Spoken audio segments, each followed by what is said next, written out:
Move your career further, faster in just 2 days with a Harvard Professional and Executive Development Program. Advance your leadership skills, craft smarter business strategies, build your network, and transform how you work and think to keep your career moving forward. You'll earn a certificate and can add Harvard to your resume with Harvard Professional and Executive Development. Learn more at professional.dce.harvard.edu/Spotify. My dad works in B2B marketing. He came by my school for career day and said he was a big ROAS man. Then he told everyone how much he loved calculating his return on ad spend. My friends still laugh at me to this day.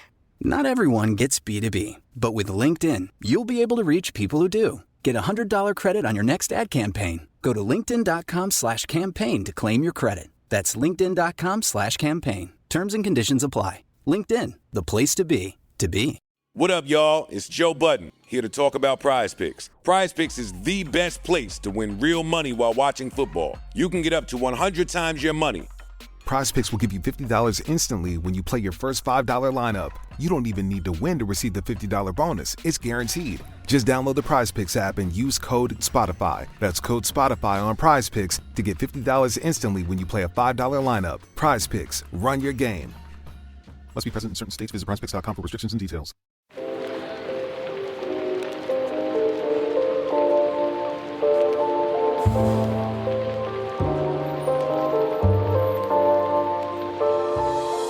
Welcome to Book Talk for Book Talk, a literary podcast where we've been deep diving into your favorite novels. This is Jack. And I'm Amy. And our listeners love to share their thoughts and theories via email and voicemail, so we're sharing them via our weekly mini episodes. The views expressed by the hosts and listeners are entirely their own and in no way represent the thoughts or intentions of the original author. This podcast is a discussion shared to spark thought and conversation on the characters and themes of this novel. Spoilers may be discussed with or without warning. Explicit language, as well as themes of sex, violence, abuse, death, and depression, will recur throughout this podcast. Listener discretion is advised. Welcome to our mini episode series. During each mini, we'll be reading listener feedback and theories, as well as discussing all things Sarah J. Maas, including her ACOTAR, Crescent City, and Throne of Glass series. For this mini episode, we're focusing on TikTok theories that we've seen in our scrolling. Our amazing listeners tag us in them, and I love going through the theories. I love seeing all the theories. And I will say there's a number of users out there who talk about these theories specifically. I don't know who is the person who conceived them, who were the originator, but for today's conversation, I am using TikTok user at Emily's Theories. It sounds like she's claiming them, but I've seen a lot of these other places as well. But I'm using handle at Emily Theories on TikTok, and I'm referencing her videos. I have several theories for you. I'm going to start off gentle. Okay. We've heard this one before, but I'm going to read it for everyone. More Secret, it's titled. Was she pregnant with Cassian's child? A theory. Now, this will be a spoiler for ACOTAR and also trigger warning for talk of miscarriage. Throughout the entirety of the ACOTAR series, whatever went down with Mor and Eris has been shrouded in mystery. The Inner Circle members were led to believe that Eris abandoned Mor, her once betrothed, when she was dumped on the Autumn Court border. However, as of A Court of Silver Flames, we get the sense that Mor hasn't told the truth and that Eris actually helped her. There's even hints of that in Wing and Ruin. That's true. Some believe that Mor's secret is a mating bond with Eris and that he discovered her preference for women and gave Mor her freedom. Oh, that's kind of interesting. Like they're actually mates? Yeah. Instinct is no. Yeah, same. But I like it. But the idea of him knowing her sexuality and freeing her, I agree with. Back to the theory. However, it is said that this secret is something Mor cannot face, that she is afraid of what happened, and that she told Rhys and the others a version of events that is easier to swallow. Now, I just want to say, cannot face is in quotes, afraid is in quotes, and easier to swallow is in quotes. So those are direct from the book. Yep. It is written as something sinister and similarly something that the readers are still unaware of. Instead, I believe Mor was pregnant with Cassian's child. However, I also believe that as a result of the torture she endured at the hands of her father and others in the hewn city, she lost that child. When she was dumped at the Autumn Court border, in some capacity, Eris helped her with this. As a recap of events, we recall that when Moore turned 17, her powers awoke. This was caused by her first bleeding for the first time, i.e., her first period. Considering that SJM has rarely, if ever, touched on menstruation in her books, it was a curious detail to add. However, it does make clear to the reader that Moore was able to become pregnant. Realizing how powerful Moore was, her father attempted to wed her off. She was seen as a bargaining chip. As a result of this, she was to marry Eris. In an act of defiance, Moore lost her virginity to Cassian. When Moore's family eventually found out, they were furious, stating that she had shamed them. As a result, they brutally tortured her.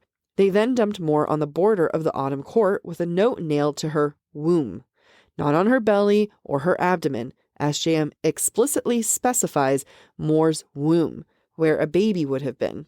Considering the circumstances, it is most likely that Moore and Cassian's child did not survive. I believe Eris figured this out and helped her. Moore keeps up the Eris is evil facade, as it's easier than facing the trauma of what happened. It's also easier than admitting to Cassian and the others what happened. Most importantly, Moore being pregnant with and then losing Cassian's child might also provide a clue as to what her true powers are. As most may already know, the Morrigan is a famous warrior queen of Irish mythology. However, the Morrigan is also associated, or is said to be, a banshee. Perhaps the most famous being of Irish folklore, a banshee is a fairy woman whose power manifests as screaming and wailing. It is said that their screams can level an entire battlefield. It is said that banshees are connected to fate or hold the power of truth, as their screams would usually foretell when death was coming. This could explain Morrigan's own ambiguous truth powers. Most importantly, legend states that banshees were given their power as a result of dying during childbirth or losing their unborn child, just as I theorized Moore did. Is there any coincidence that in Crescent City, Danica's favorite band was called the Banshees, and that the band logo, as seen on Danica's shirt, was a wailing robed figure? That's interesting. That is interesting. It is also curious that in the original Throne of Glass that SJM published on a fanfiction website, she had a character named Morrigan, who was said to be the most beautiful woman to exist, but was also a banshee, a woman whose screams made Aelin's ears bleed. If the theory is true, some may wonder why SJM has hidden Moore's powers as a banshee. However, knowing that banshees scream when death of a loved one is about to happen, and that Rhys always said he would unleash Moore when Cassian and Azriel had died, what if this was foreshadowing? That we will hear Moore's screams when her two best friends, her brothers Cassian and Azriel, have died. Holy shit. Yeah, okay, so the last part of the theory about Moore being a banshee has always really stuck with me since we saw that video. Yep. Totally has me convinced. 100%. There's significance in the fact that Moore is called the Morrigan. Yes. And that people know her from the war 500 years ago. Like, even the human queens know who she is. Yep. There is significance there. I don't remember the battle that she joins mid Wings and Ruin while Feyre's, like, watching from the top and then disappears to go see the Suriel. And Moore goes into the middle to help save Cassian and Azriel. Yeah. There's a reason Moore is chosen to stay with Feyre more than just to stay with Feyre. Oh, yeah, because she'll keep Feyre safe. Right, exactly. And there's a reason why Moore is third strongest. And we haven't been able to really see that come to fruition. So I totally am on board with the Banshee idea. Yes. I love it. Did Moore have Cassian's baby? Before we answer that, how pissed off would Nesta be? So bad. Plot twist. Well, Cassian would have to not know, right? Which he probably didn't. Let's play along with the fact of if it did happen. This doesn't mean what our thoughts are on the theory, but if it did happen, Cassian definitely wouldn't have known. I don't think anyone would have known. Nobody would know. Yeah. No one would know. How would they know? How would they know? They're gonna know. No, they're not. Nobody's gonna know. So, in my mind, let's look at the womb topic of nailing the note to the womb. When I first read that detail, to me that was because Moore is supposed to be a breeding mare for power. Mm-hmm. And she has sullied her womb by sleeping with a lesser fae. Yes. Therefore, her womb is of no use for breeding anymore. I don't think that implies that she's pregnant. Yep. I think that's a little bit of a leap. I mean, you can also look at the fact that, and we haven't recorded episode 9, nor do I know when this episode comes out of the mini episodes, but go back to episode 9. Or wait for episode 9. Either one. Well, no, let's not spoil episode 9. No, that's fine. It was just a little. Okay, fine. It's cool. It's cool. I talk about how Kier views women as a transaction. Yeah. Like, that's it. Like, they are currency. So what's the difference between the fae males and the fae females? The females have wombs. I think that it's more of a representation of you, woman, bad. So it will thing. take away the one thing that is of use. Yeah, I mean, I don't think it's not implied that she can't ever have children. It's just like a nail in it. Right. It was more a statement. Yeah. Right. And I think it's a statement on her being a woman than anything else. Again, I don't know that that implies that she was ever pregnant. I don't doubt that SJM could pull that card. I don't doubt that SJM doesn't quite know Yeah. what happened between Moore and Eris, and she'll decide when it's convenient for her. I don't doubt SJM's listening to this episode right now, Oh my writing her gosh. notes. I do doubt. I do doubt. Yeah, we're not going to know until it's convenient for SJM to tell us. No, and I think to your point, does she know? I bet she knows like a few little things, and this isn't a critique on SJM as an author. This is what authors do. Right, exactly. So please don't think this is us saying like, oh, SJM, you don't know what you're doing. No, authors sometimes just have general ideas of a character, and they might know a few bullets, and then once they go and develop them further, oh, wow, look at how they all play into place, and that really worked out. That's just writing. No, yeah, that's exactly how writing is, even for, or at least for my process. Like, I know I'm going to use, there's going to be this object and it's going to do a thing. Yeah. And then I go write the scene. I'm like, whoa, that's how it works. The thing is so intense. This is so good. Right. Yeah. Or that was a requirement. So then I have to adjust everything around it Yeah. to make it work. And that's just what happens when you write. You don't know. I mean, I do believe SJM is a planner. Completely. But no matter how much I have 3 books planned. No matter how much you plan, things still come as a surprise to you as the author. Shocking what happens. Yeah. When I'm writing. It's exciting to write because you don't know what's happening. Yeah. It Yeah. just happens. You're along for the ride. Yeah. And then biologically, I don't know, but they're fae. So what do I know? But I feel like with humans and females, you can't get pregnant after your first period. I think it's like the first one is like a buildup, like a warm up. Mm-hmm. I think it takes a couple periods before you're actually able to have kids. I have don't no know. idea. I mean, can I Google it right now? Yeah, but I'm not going to, guys. All right? This is not... You didn't come fae here... biology is fake. Yes. Also, you didn't come here for science. You came here to analyze. So, but I just saying, like, it would be... We already know it's so hard for them to get pregnant. Right. What are the things we know about fae biology? One... It's difficult for high fae to get pregnant. Yeah. It's really hard. So, she had sex one time, right after she had her period. How do we even know she was ovulating? We don't. We don't know how it works. We don't even know if their periods come once a month. Yeah. Did he finish inside her? We don't know. He probably did. But, like, whatever. Sloppy 18-year-old. God, sloppy 18-year-old Cassian. Real funny. We can edit this out if we want. I saw this TikTok of a mom hugging her kids, and she was like, "Oh, the children I didn't swallow." Oh, so gross. The kids are like, "What?" Nasty. Fall has officially started here in Los Angeles, and that means we finally get to do fall activities. I have been counting down the days for when I can go to pumpkin patches, maybe even hit up an apple orchard, and I get to do all of it looking super cute in my Quince boyfriend sweater. This weather is perfect for my dark academia vibes, and I'm so excited to bust out my washable silk blouse because I'm going to be taking pictures. Quince is known for their Mongolian cashmere sweaters from $50. And that's not all. Quince has so many other amazing things on their website. All of those items are priced 50 to 80% less than similar brands. That includes leather jackets, cotton cardigans, soft denim. Like, my entire fall wardrobe is genuinely turning into Quince's wardrobe. By partnering directly with top factories and cutting out the cost of the middleman, we get savings as the customer. One of my favorite parts about Quince is the fact that they only work with factories that use safe, ethical, and responsible manufacturing practices. And they still manage to get premium fabrics and finishes for that, luxury feeling for every item that they have. Get cozy in Quince's high-quality wardrobe essentials.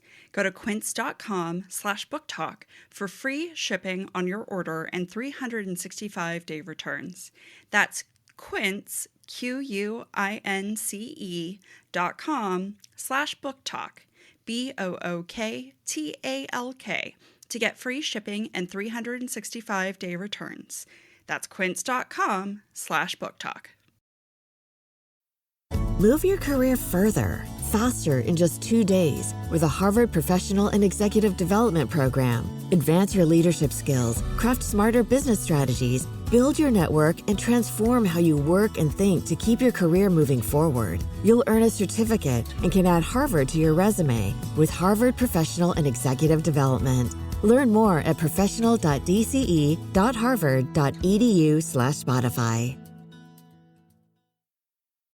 The next one is titled Evil Azrael, a Theory. Spoilers for ACOTAR, Throne of Glass, and Crescent City. When Azrael was a child, he was kept in a dungeon cell with no air and no light. The one place in Prythian that matches the description is the prison. Recall that in Achamoth, Azrael mysteriously said that the prison sentries know him and know what he is. We also have no idea how Azrael found Truth Teller, the weapon of the Starborn in Dusk Court. But where was the Dusk Court once situated? The prison. That's a theory, right? We still don't... Right. Okay. That's if we're using that theory. Right. If Azrael was indeed locked in the prison, it begs the question, why? Despite what we have been told so far, I think Azrael was put in the prison for his own protection. Because as the Bone Carver once said, the prison is the only place in Prythian to hide from Koschei. But why would someone try to protect Azrael from Koschei? To answer this, let's first look at Koschei. Or does he have another name? I don't believe Koschei is a mere sorcerer. I believe that Koschei is actually Orcus. Oh, this is going into Throne of Glass. Erewhon's, I'm probably butchering some names, sorry guys. It just makes me think of the grocery store. Erewhon's oldest brother and the most powerful Valg king of all time. Recall that Maeve banished Orcus and Mantrix, I'm so sorry guys, the other Valg king, back to their home world. But what if Orcus fell into Prythian instead? Alongside two other Valg creatures who were fighting in their army, the Bone Carver and the Weaver. The Weaver bled black blood, the trademark of the Valg, and all three of them couldn't be killed, only contained, just like Erewhon. However, Koschei always seemed to differentiate the other two. Despite the Valg calling each other siblings, the Bone Carver and the Weaver were said to be twins. They ended up being good characters. Koschei, however, was far more insidious, almost as if he was a Valg king. But it doesn't stop there. Recall that when Vasa was explaining what she knew about Koschei, she stated that long ago, when Prythian was on the cusp of disaster, Koschei tried to make himself its master. Where have we heard this before? Fionn, the Fey warrior who saved Prythian from the brink of war by uniting everyone and setting himself as High King. It was also said that Fionn overthrew the Daglan, mighty, monstrous creatures. However, a single Fey warrior defeating such beings is unlikely, unless that Fey warrior was actually the most powerful Valg king to exist, bound to a Fey body. Thus, Koschei equals Fionn equals Orcus, all the same person. It is then hinted that Fionn was romantically involved with the queen Thea, the Starborn. When was that hinted at? I have no idea. Oh my god. If Fionn was actually the Valg king, this explains how the Starborn lineage includes those with Valg powers: shadow manipulation, winnowing, Damati. History then goes on to suggest that Thea killed Fionn, but I don't think she did. Instead, I believe that Thea was the Fey warrior that outsmarted and bound Fionn and his two siblings, cursing him to remain at the lake. However, despite being bonded to the lake, Koschei still holds considerable power and influence. He is especially known for luring and trapping women at his lake. I theorize that one of these women was Azriel's mother, and that Koschei is Azriel's father. Whoa. What? This explains why Azriel can winnow, despite no other Illyrian, bar Rhys, having this ability. Koschei can. Koschei also has shadow manipulation powers. In fact, the Val King were described as Master of Shadows. Azriel's Shadow Singer ability is the control of shadow. In fact, this description of the Val Prince's power is also an exact description of Azriel's power. I'm going to do a quote. The Val could summon shadows if they wish and hide within them. Additionally, I have long since believed that the Val homeworld and hell are one and the same. If Koschei is Orcus, a Val king, that makes Azriel a Val prince, a literal prince of hell. This likely explains why Azriel is repeatedly connected to the cold. Farron notes that Azriel's skin felt like ice, pure ice, the same description of both the Valg and the princes of hell. It is then no coincidence that Azriel, or Az in mythology, is a demon who is regarded as a prince of hell. Perhaps this explains why Bryce was taken to Prythian. She wanted to find the prince of hell, and she was taken right to Azriel. Further, in real-life mythology, Koschei is famous for hiding his soul outside his body.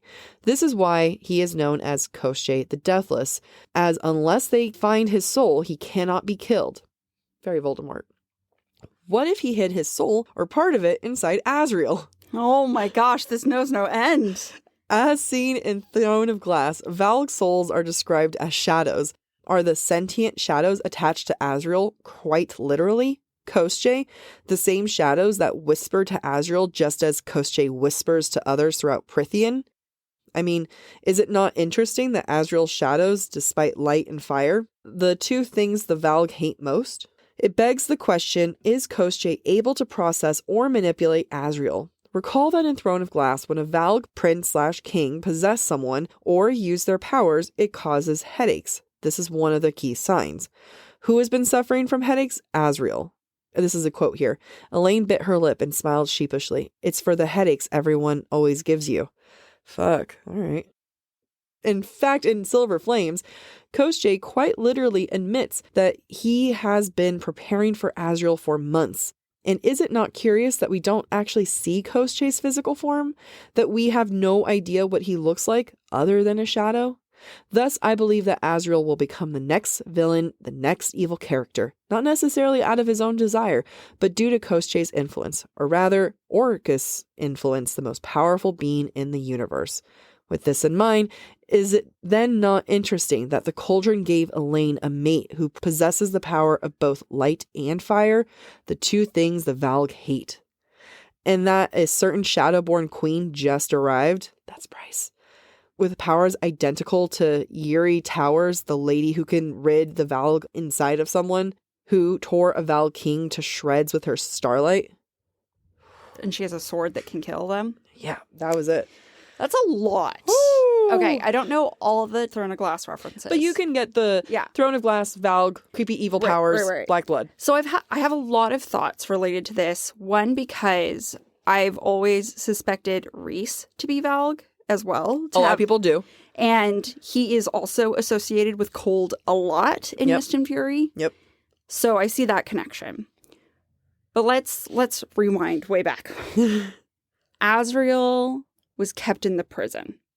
That's a theory. That's the theory that this is saying, right? That's part of its theory. We know that based on what Rhysand and Cassian, I believe, both say in Wings and Ruin, they return to Azriel's home with him, and he kills his brothers. Yep. I don't remember if it mentions destroying the home, but he kills his brothers. It is curious that Azriel is familiar with the sentries of the prison. I don't think that means he was kept in the prison. To me, it's not that curious because who are probably the two that sent the most people there? Cassian and Azriel. Yeah. Right. I mean, the two of them are sending people to prison all the time, people. You know what I mean? And Azriel is about gathering information. Right. The idea that he was kept in the prison feels like a leap to me. I think there was also a reference, and I don't remember, but I feel like there's also reference that his siblings tortured him too. Yes, they did.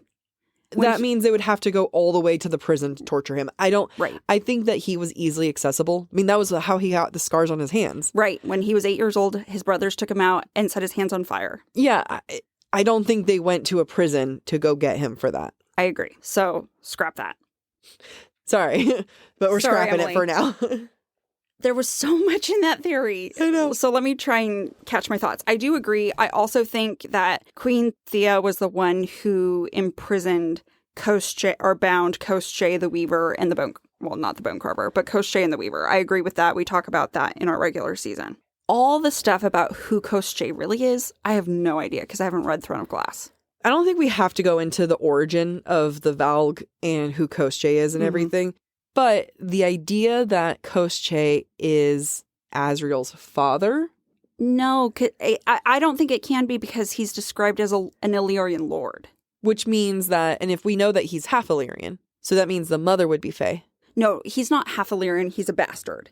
Oh, okay. So we don't know who the mother is, but we know that the father is an Illyrian lord. To me, it's more likely that if Azriel is Valg, his mother would be Valg, in my mind. Mm-hmm. Let me pull it up again real quick because there's a couple points. Okay. Rhys, Koschei, and Azriel all have similarities, right? With the winnowing and the shadows. I will give you that 100%. Right. I would think it'd be great to find out that Rhys and Azriel are actually related. They've always felt related to me. Yeah. I don't know why. I will tell you why. I think they could be related because Rhys is the most beautiful Fae man ever that Farrah's ever seen. And Farrah describes Azriel as classically handsome. Right. That's all I got for you. Okay. There we are. That's my only. They're both good looking. They're both good looking. I mean, we have a better idea of Cassian's parentage. It's still not extremely clear, but we know what village his mom came from. There is a lot of mystery behind Rhys's mother and Azriel's mother. If we think about Azriel potentially being evil and being controlled through his shadows, I could see that being a possibility. Yeah. I don't know if it's because those shadows are Koschei. I think they could just easily be manipulated. I'm switching a little bit. Go ahead. Kind of jumping a little bit here. So I've talked about it before. I don't know if I've talked about it on the podcast, but I do think that Rhys is the Prince of Hell, the missing Prince of Hell. And it would make sense if, like, you know, if Rhys and Azriel are related, they're both like princes of Hell. Yeah, it's true. But I think that's why Bryce ended up in Prythian, because Rhysand is a Prince of Hell. And that's why the last words in Hosab are, "Hello, Bryce Quinlan, I'm Rhysand," or whatever. Oh my God, I still got chills. I did too. If she's looking for a Prince of Hell, and the last words in that chapter are, "My name is Rhysand." Yeah. I mean, to me, that says, like, Rhysand's the Prince of Hell. Yeah. But I see what they're saying, that Azriel's the one who found her. Yeah. I can't deny that. You know? It's interesting. It is interesting. I got nothing coherent or valuable to add to it. No, but, you know, like, I do love hearing these theories. I do too. All right. This is still with Emily's theories. Now, this one I've definitely seen throughout TikTok. Okay. I don't want to laugh at this theory, but You're laughing at with anticipation of my reaction? yeah, if you haven't heard of this, Okay. Lucian will be High King of Prythian. Oh my goodness. Okay, please continue. I think several people believe this. No. I've definitely heard people believe this, but I've never really paid attention to why they believe this. Same. In Silver Flames, it was revealed that Prythian used to be ruled by a High King. I mean, Silver Flames, it was revealed now in Wings and Ruin. No, it is Silver Flames. It is You're Silver right. Flames. My bad. The High King was named Fionn. He obtained this position as he was the person to unite the varying territories of Prythian. Some people think that Rhys or other Inner Circle members are contenders for both High King and High Queen. What other Inner Circle members? More, I guess? More, because she's foreshadowed to be a queen. I mean, Farrah only with Rhys, but... Yeah, I don't know. Okay. Amryn herself wishes for Rhys to claim the title. However, I believe that all of them are far too connected to their own court. Their priority has always been the Night Court above all else. It is for this reason that I don't believe that any of the High Lords are suited for the role. The High King of Prythian needs to be someone in a more neutral position. Someone who can truly represent the needs of all the courts at once. There is no person in Prythian who better fits this description than Lucian. Here is why. Lucian has ties to the Autumn Court. He is the son of the Lady of the Autumn Court. His brother is Eris, who is heir to the Autumn Court. Lucian has ties to the Day Court. He is the true son of Helion, the High Lord of the Day Court.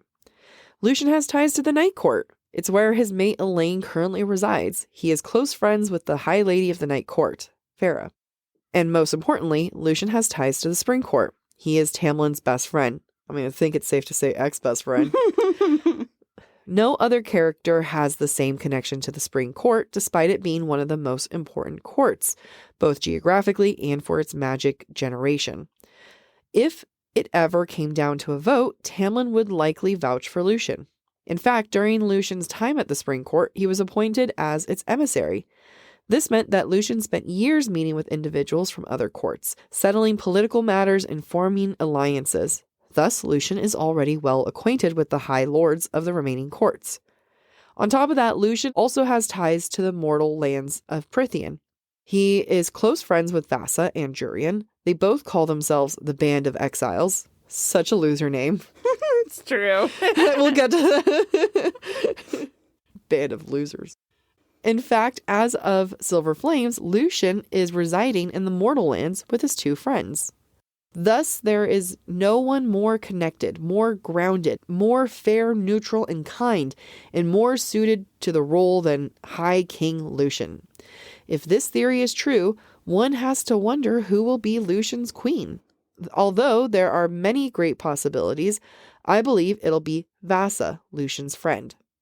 There are various instances of romantic coding between Lucian and Vassa. He is seen to blush around her, and some keen readers have noticed that Vassa was last seen wearing Lucian's jacket. But most importantly, Farah observes that Lucian is at ease with Vassa in a way that she has not seen before. As Vassa was cursed by Koschei to remain as a firebird during the day, Farah muses this about Vassa and Lucian, a bird of flame and a lord of fire. I'd wonder if they found each other yet. He's not a lord of fire. He's the lord, technically. If he's going to be the high lord, he'd be the lord of the Day Court. Anyway. But he still has the fire from his mother's line. Yeah, true. Evidently, Lucian and Vassa's story are bound to intertwine in the upcoming books, as Lucian has set his sights on freeing Vassa of her curse. In Silver Flames, when Vassa's detailing her time with Koschei, Lucian looks across the sea as if he was seeing his target, aka Koschei. And considering that Lucian is still to become aware of and tap into his spell-cleaving powers, he may be the one person who can free Vassa. Together, they are the girl cursed and the curse breaker. But most importantly, Vassa is the queen of the mortal land. If she and Lucian were to choose each other and to wed, their status as High King and Queen would encompass and represent both halves of Prythian, those in the mortal realm and those in the Fey realm. Thus, Lucian and Vassa as High King and Queen would be able to finally unite human and Fey once and for all, just as Fion once did. So there's a lot in that theory that I really like that I also sensed myself. Mm-hmm. I did sense romantic potential interest between Lucian and Vassa. They have the flame thing in common. Mm-hmm.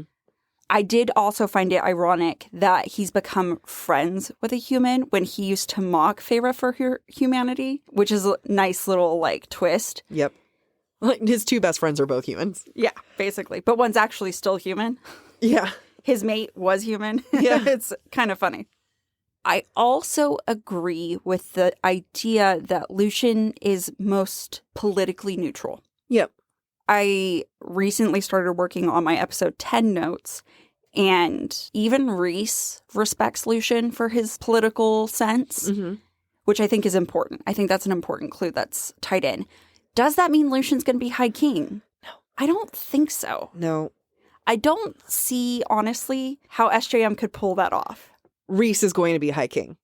SJM either brought up, Rhys, you should be High King, to either A, be like, okay, well, there's no High King.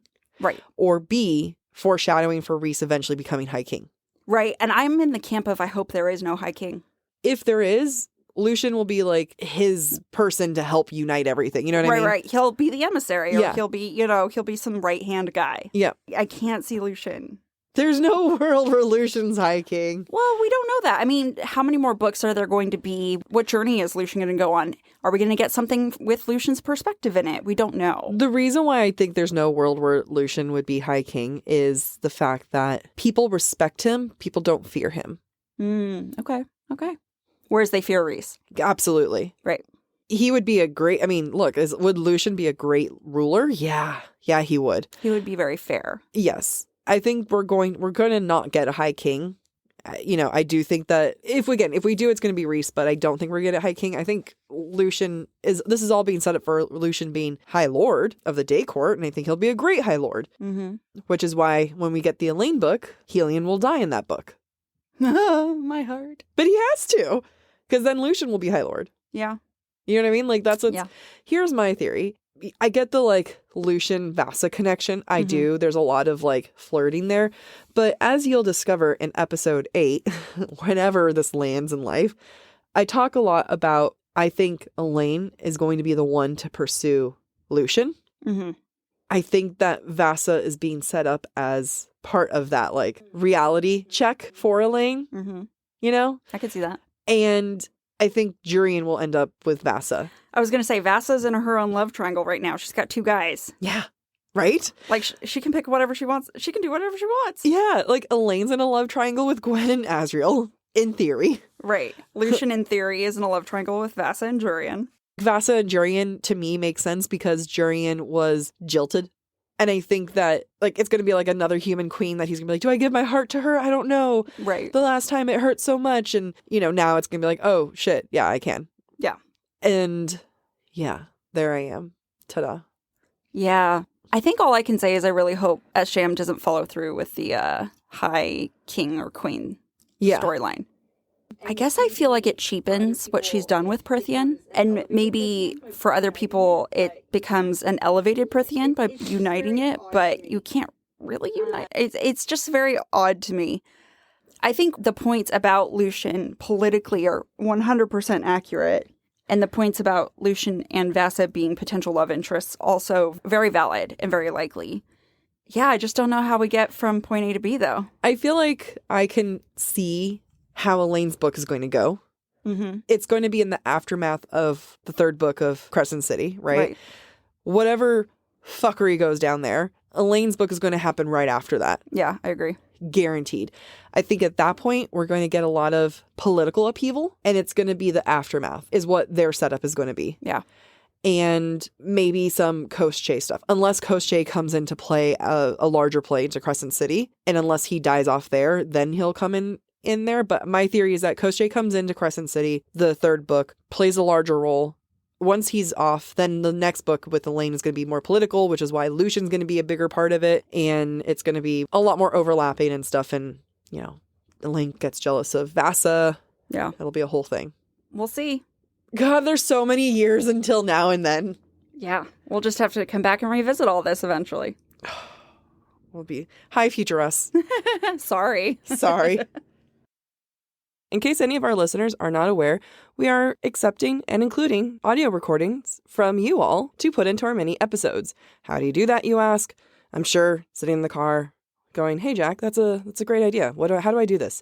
You go to booktalkforbooktalk.com, scroll down, and then there's a couple of Camflare recording options, desktop, app. Basically, you have 30 seconds to say whatever you want to say to us. If you want to send multiple recordings, you can. If you want to delete your recording and re-record, you can. Now, let's hear this week's listener audio clip. Hi, I'm Olivia and I'm from Denmark.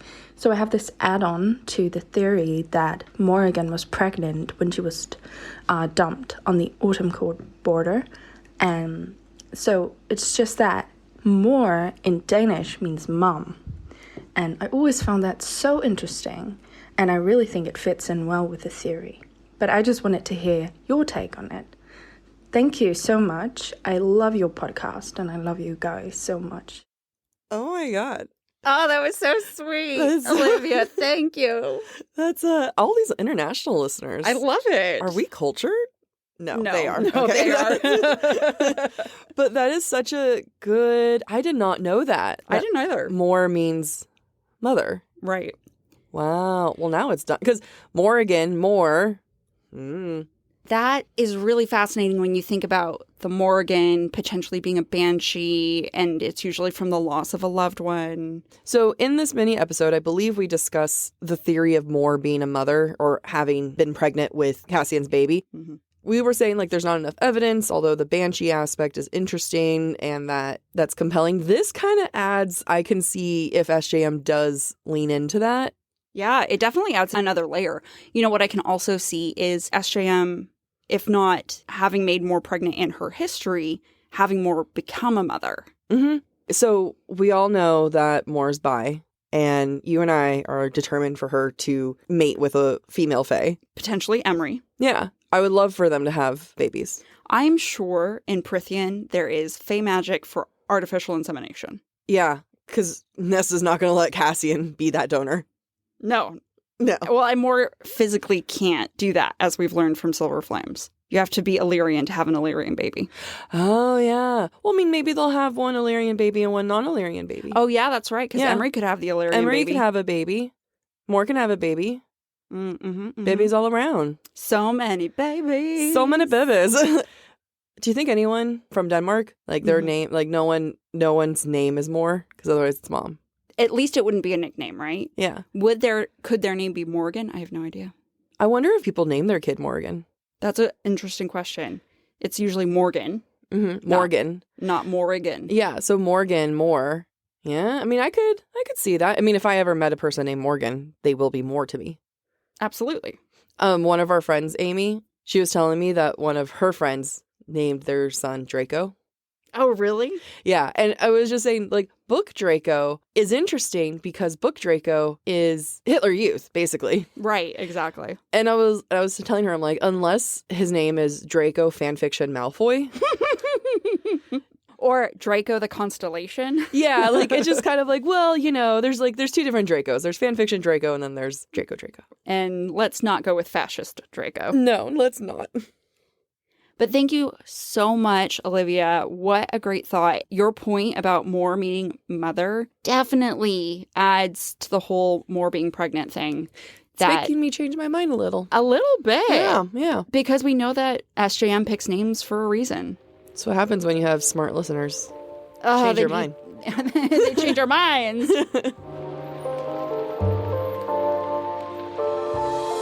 Thank you for listening to this mini episode of Book Talk for Book Talk. We encourage you to rate and subscribe to our show on your preferred podcast listening platform. We would love to hear your thoughts based on today's conversation. You can submit your comments to our form at booktalkforbooktalk.com or via our Camflare voicemail system. Please visit booktalkforbooktalk.com for more information. You can also follow us on TikTok or Instagram at the handle Book Talk for Book Talk. Bye!